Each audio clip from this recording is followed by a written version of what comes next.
ശരി, അഡ്വക്കേറ്റ് ബൽദേവ് സച്ചിദാനന്ദൻ, അല്ലല്ല ഇതൊക്കെ ഇപ്പോൾ ദൃശ്യങ്ങൾ സഹിതം പുറത്തു വന്നിട്ട് ഇപ്പോൾ പറയുന്നത് പോലെ ഈ പീച്ചി പോലീസ് മർദ്ദനം, അവിടെ ഈ മർദ്ദനം നടത്തിയ SI രതീഷ് ഇപ്പോൾ കേരള പോലീസിൽ അതിന് മുകളിലുള്ള തസ്തികയിൽ ഇരിക്കുകയാണ്, CIക്ക് തുല്യമായ തസ്തികയിൽ ഇരിക്കുകയാണ്. അപ്പോൾ ഇതെല്ലാം, ഈ ദൃശ്യങ്ങളെല്ലാം ഉന്നത പോലീസ് ഉദ്യോഗസ്ഥർ ഇതിനകം കണ്ടു കഴിഞ്ഞിട്ടുണ്ട്.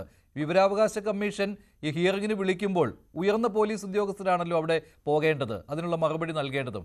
ഈ ഉദ്യോഗസ്ഥർ ഇതൊക്കെ കണ്ടു കഴിഞ്ഞു. കുന്നംകുളത്തും അങ്ങനെ തന്നെയായിരുന്നു. ആ ദൃശ്യങ്ങളെല്ലാം ഉയർന്ന പോലീസ് ഉദ്യോഗസ്ഥരെ കണ്ടതാണ്. എന്നിട്ടും എന്തുകൊണ്ടാണ് ഈ കേവലം ഒരു സ്ഥലം മാറ്റത്തിൽ അത് ഒതുങ്ങിയത്? ഇവിടെയാണെങ്കിൽ പീച്ചിയിലാണെങ്കിൽ അത് പ്രൊമോഷനിലേക്ക് മാറുകയാണ്. എന്തൊക്കെയാണ് ഈ സംഭവിക്കുന്നത് അഡ്വക്കേറ്റ് ബൽദേവ് സച്ചിദാനന്ദൻ? നമ്മൾ ഒരു കാര്യം വ്യക്തമായി മനസ്സിലാക്കേണ്ടത്, ഈ നാടുണ്ടായ കാലം മുതലേ പോലീസ് രാജാക്കന്മാരുടെ കാലം മുതലായാലും അതിനുശേഷം ജനാധിപത്യ വ്യവസ്ഥതയിലായാലും പോലീസ് ഭരണകൂടത്തിന്റെ ഒരു ആയുധമായിട്ട് ആയിരുന്നു പരിപൂർണമായി. ഇപ്പോൾ അത് കുറെയൊക്കെ മാറി എന്ന് നമുക്ക് പറയാം. എങ്കിലും പരിപൂർണമായിട്ട് പോലീസ് ഇതുവരെ മാറിയിട്ടില്ല. ഇപ്പോഴും അത് ഭരണപക്ഷത്തിന്റെ ആര് ഭരിച്ചാലും, ഇടതുപക്ഷമായാലും UDF ഭരിച്ചാലും BJP ഭരിക്കുന്നിടത്തൊക്കെ പലപ്പോഴും ഒരു ആയുധമായിട്ട് ഉപയോഗിക്കും. ചിലർ സ്വമേധയാ നിർദ്ദേശം ഇല്ലെങ്കിൽ പോലും അവരവരുടെ സിമ്പതിക്ക് വേണ്ടി ആയുധമായിട്ട് മാറും. അതാണ് തലമുറകളായിട്ട് നമ്മൾ പലതും പറയുന്നുവെങ്കിലും പുരോഗമനം പ്രസംഗിക്കുന്നെങ്കിലും വ്യക്തികൾ മാത്രമേ മാറിയിട്ടുള്ളൂ, വ്യവസ്ഥിതികൾ മാറിയിട്ടില്ല. ഈ വ്യവസ്ഥിതികളാണ് മാറേണ്ടത്. നമുക്കറിയാം, RT ആക്ട് നിലവിൽ വന്ന എത്ര വർഷമായി, പോലീസ് സ്റ്റേഷനിൽ CCTV വന്ന എത്ര വർഷമായി. ഈ അടുത്ത സമയത്ത് ഞാൻ നേരിട്ട് ബന്ധപ്പെട്ട ഒരു സംഭവം അറിയാം. അവർ 16 പ്രതികൾ ഒരു PDPP ആക്ടിൽ ഒരു സ്റ്റേഷനിൽ അറസ്റ്റ് ചെയ്തു. അവർ അടികൊള്ളട്ടന്മാരെ, ഗുണ്ടാലിഷ്ടമുള്ളവർ. പക്ഷെ അവർ പറഞ്ഞു അവരെ 16 പേരെ ഉപദ്രവിച്ചു. അവിടുത്തെ CCTV ഇല്ല. എവിടെയാ? ഡ്രസ്സിംഗ് റൂമിൽ കയറ്റി അവരെ ഉപദ്രവിച്ചു. അവരെ കൃത്യമായിട്ട് നല്ല അടി കൊടുത്ത് എല്ലാവരുടെ ദേഹത്ത് പാടുമൊക്കെ ഉണ്ട്. അപ്പൊ ഡ്രസ്സിംഗ് റൂമിനകത്ത് CCTV വെക്കാറില്ല. അപ്പോൾ പോലീസുകാർ ഇപ്പോഴും ഇങ്ങനെ ക്രൂരമായ കാര്യങ്ങൾ ജയിലിൽ ചെയ്യുന്നുണ്ട്. ജയിലിൽ പോലീസ് അവിടുത്തെ ജയിലർമാർക്ക് ചെയ്യാമെങ്കിൽ മറ്റു കുറ്റവാളികളെ ഉപയോഗിച്ച് ഇപ്പോഴും അടുപ്പിക്കുന്നു. അപ്പോൾ നഗ്നമായ മനുഷ്യാവകാശ ലംഘനം ഇപ്പോഴും നടക്കുന്നുണ്ട്. അത് ഞാൻ പറയുന്നത് ഇടതുപക്ഷക്കാരനായതുകൊണ്ട് ഇടതുപക്ഷത്തിൻ്റെത് മാത്രമല്ല, ഇതിനേക്കാൾ കൂടുതലായിട്ട് UDF വിരുദ്ധപ്പെടുത്തി നടന്നിട്ടുണ്ട്. അതുകൊണ്ട് ഒരു തെറ്റിനെ മറ്റൊരു തെറ്റുകൊണ്ട് ന്യായീകരിക്കുകയല്ല. കൂത്തുപറമ്പിൽ നമുക്കറിയാം 4 പേരെ വെടിവെച്ചു പോലെ ഇപ്പോഴത്തെ ഈ അടുത്ത സമയത്ത് അതിലൊരു സാക്ഷി ഭരിക്കുകയൊക്കെ ചെയ്തു. അപ്പോൾ ഇങ്ങനെയുള്ള സംഭവങ്ങൾ UDFന്റെ സമയത്തും LDFന്റെ സമയത്തും കേന്ദ്രഭരണ സ്ഥലങ്ങളിലും ഒക്കെ ഇങ്ങനെയൊക്കെ നടക്കുന്നുണ്ട്. അപ്പൊ ഇതിനെ പരിപൂർണമായിട്ട് അങ്ങോട്ട് സാംശീകരിച്ച് ശുദ്ധീകരിച്ചെടുക്കുക എന്ന് പറയുന്നത് പലപ്പോഴും ഒരു പ്രയാസമായിട്ട് പോകും. പക്ഷെ എങ്കിലും നമുക്കറിയാം, ജനമൈത്രി പോലീസ് സ്റ്റേഷനിൽ വെച്ചിട്ട് പോലീസ് സ്റ്റേഷനിൽ പോകാൻ പോലും സാധാരണക്കാരും പഠിക്കുന്നു. ഞങ്ങളുടെ LDFന്റെ പ്രവർത്തകർ പോലും പഠിക്കുന്നു.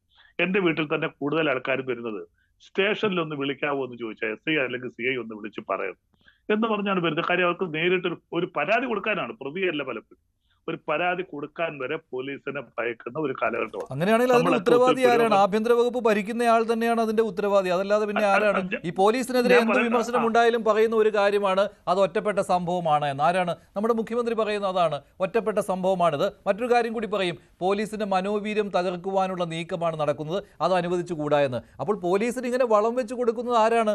ആഭ്യന്തര വകുപ്പ് ഭരിക്കുന്നയാൾ തന്നെയാണ്.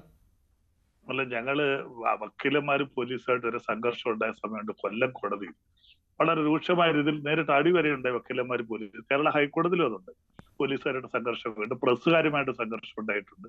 അപ്പൊ ഈ സമയത്തൊക്കെ പോലീസിന്റെ ആയിട്ടുള്ള നിലപാട്. അപ്പൊ പലപ്പോഴും ഇപ്പൊ ഈ നമുക്കറിയാം കുന്നംകുളം സംഭവം തന്നെ, സംഭവത്തിന് ശേഷം നേതൃത്വം അറിഞ്ഞു എന്നുള്ള യാഥാർത്ഥ്യമാണ്. പക്ഷെ സംഭവത്തിന് മുമ്പ് ഈ നേതൃത്വം ഒന്നും അറിഞ്ഞിരുന്നില്ല. എന്നാൽ അറിഞ്ഞിരുന്നിട്ട് എന്തുകൊണ്ട് നടപടി എടുത്തില്ല? ശരിയാ, ഒരു സസ്പെൻഷനോ ഒരു ട്രാൻസ്ഫറോ എന്ന് പറയുന്നത് ശരിയായ പണിഷ്മെന്റ് ഒന്നുമല്ല. ഒരു ഇൻക്രിമെന്റ് കട്ട് ചെയ്യുക, അതൊന്നും ഒരു പണിഷ്മെന്റിന്റെ ഒരു ഭാഗമേ അല്ല. ആൾക്കാരുടെ കണ്ണിൽ പൊടിയിടാൻ വേണ്ടിയുള്ളത് മാത്രമാണ്. പക്ഷെ ഇപ്പോൾ ഒരു കാര്യമുണ്ട്, ഈ നടപടികൾ വന്നതിന് ശേഷം ആ 4 പോലീസുകാരെയും അന്വേഷണ വിധേയമായി സസ്പെൻഡ് ചെയ്തിട്ടുണ്ട്. അവർ ടെർമിനേറ്റ് ചെയ്യാനൊന്നും ആൾക്കാർ പറയുന്ന പോലെ ഉടനെ നടക്കത്തില്ല. നിയമപരമായ പ്രതിസന്ധികളുണ്ട്. സസ്പെൻഡ് ചെയ്ത് നടപടികളുമായിട്ട് മുന്നോട്ട് പോവുകയാണ്. അപ്പൊ ഈ നടക്കുന്ന എല്ലാ സംഭവങ്ങളിലും ചിലപ്പോൾ നമുക്കറിയാം, ഇപ്പൊ തന്നെ സ്ത്രീകളുടെ സിനിമാക്കാരുമായിട്ട് ബന്ധപ്പെട്ട പെൺകുട്ടികളുടെ പ്രശ്നങ്ങൾ വന്നു. ഒരാള് വന്ന് എന്നെ പീഡിപ്പിച്ചു എന്ന് പറഞ്ഞപ്പോൾ അങ്ങനെ ഇങ്ങനെ നിരവധി ശബ്ദങ്ങൾ വന്നു. ഉടനെ അന്വേഷണ കമ്മീഷൻ വെച്ചു. അന്വേഷണ കമ്മീഷന്റെ മുന്നിൽ മൊഴി കൊടുക്കാൻ ഒരു പെൺകുട്ടി പോലും തയ്യാറായില്ല. അവരവസാനം അന്വേഷണം. അല്ല, അതുമായിട്ട് ഇതെങ്ങനെ താരതമ്യപ്പെടുത്താൻ പറ്റും? ഇവിടെ ഒരു സസ്പെൻഷനിൽ ഒതുങ്ങുന്നു അല്ല. സസ്പെൻഷനിൽ ഇനിയിപ്പോ പോലീസ് അന്വേഷണ റിപ്പോർട്ടാണല്ലോ വരുന്നത്. വേണമെങ്കിൽ ഈ പോലീസുകാരെ സഹായിച്ചുകൊണ്ടുള്ള റിപ്പോർട്ടുകൾ വെളിയിൽ വരാം. പക്ഷേ സംസാരിക്കുന്ന ദൃശ്യങ്ങൾ അവിടെയുണ്ട്. CCTV അവിടെ എല്ലാം കണ്ടു. CCTV മായ്ച്ചു കളയുവാനുള്ള ശ്രമം നടന്നു. കുന്നംകുളം സ്റ്റേഷനിൽ നിന്ന് മായ്ച്ചു കളഞ്ഞു.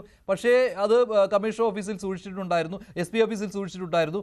അതുകൊണ്ട് പുറത്തു വന്നു. വിവരാവകാശ കമ്മീഷൻ ശക്തമായിട്ട് തന്നെ ഒരു നിലപാടെടുത്തു. അപ്പോൾ അതുകൊണ്ടൊക്കെ തന്നെയാണ് പുറത്തു വന്നത്.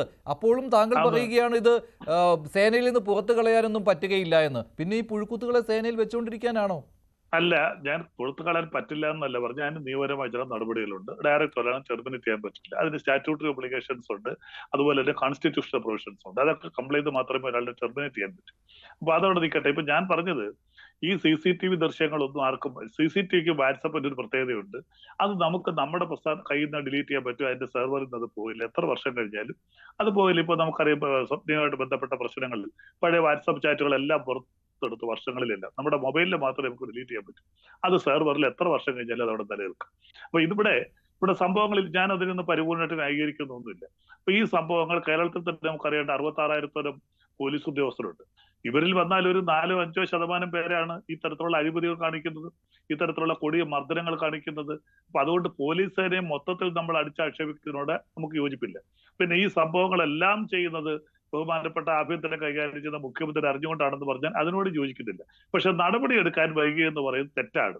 ഇവർക്കെതിരെ 2 വർഷത്തിന് മുമ്പ് തന്നെ അന്ന് CCTV ദൃശ്യം പരിശോധിച്ച ഉന്നത പോലീസ് ഉദ്യോഗസ്ഥര് ശക്തമായ അവർക്ക് നേരിട്ട് നടപടി എടുക്കാം. അതിന് ഗവൺമെന്റ് അംഗീകാരമൊന്നും വേണ്ട. ഒരു സബ് ഇൻസ്പെക്ടർ സസ്പെൻഡ് ചെയ്തതിന് ഗവൺമെന്റിന്റെ അംഗീകാരമൊന്നും വേണ്ട. അത് DYSP റാങ്കിന് മുകളിലോട്ടുള്ളവർക്ക് മതി ക്യാബിനറ്റിന്റെ തീരുമാനം.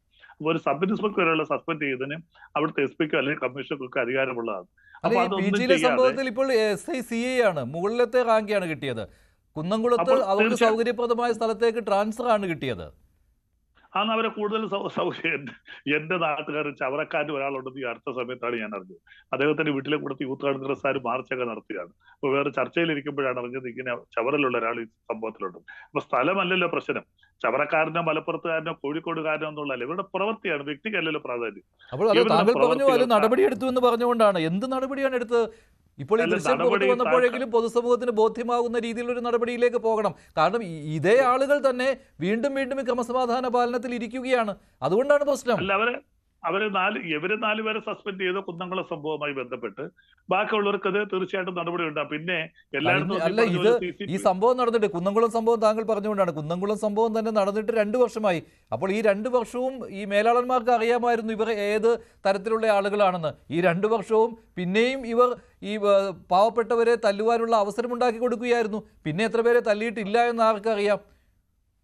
അല്ല, തീർച്ചയായിട്ടും ഉണ്ടാവും. അത് ഇവരുടെ ഒരു വർഗസ്നേഹം എന്ന് പറഞ്ഞാൽ മതി. ഒരു ആ വർഗസ്നേഹം സഹിക്കേണ്ട ബാധ്യത കേരളത്തിൽ ഇല്ല. അതുകൊണ്ടാണ് ഈ മൗനി ബാബയായിട്ട് മുഖ്യമന്ത്രി തുടരരുത് എന്ന് പറയുന്നത്. അത് പോലീസിന്റെ മനോവീര്യം തകർക്കാൻ വേണ്ടിയല്ല, ജനങ്ങളുടെ മനോവീര്യം കൂട്ടുന്നതിന് വേണ്ടിയാണ് അഡ്വക്കേറ്റ് ബൽദേവ് സച്ചിദാനന്ദൻ. അതിനെങ്കിലും വേണ്ടി മുഖ്യമന്ത്രി സംസാരിക്കണം. ഈ വിഷയത്തിൽ എന്താണ് സംഭവിച്ചത് തുറന്നു പറയണം. എന്ത് നടപടി പോലീസുകാർക്കെതിരെ ഉണ്ടാകുമെന്ന് പറയണം. വ്യക്തമായ മറുപടി തരും. അതിനകത്ത് കാര്യങ്ങൾ അന്വേഷിച്ച് കിട്ടിക്കഴിഞ്ഞാൽ മുഖ്യമന്ത്രി LDF-ഉമായിട്ടുള്ള ചർച്ചകൾ നടത്തിയതിനു ശേഷം വളരെ വ്യക്തമായിട്ട് ക്യാബിനറ്റിൽ അത് വെച്ചുകൊണ്ട് ഇതിനകത്തുള്ള ശക്തമായ നടപടി ഉണ്ടാകും. അതുപോലെ തന്നെ മുഖ്യമന്ത്രി പ്രസാരെ കാണുകയും ചെയ്യും. വളരെ ശക്തമായ അതിനകത്ത് നടപടി ഉണ്ടാകും. വിശ്വസിക്കുന്നുണ്ടോ താങ്കൾ ഇത്തരത്തിലുള്ള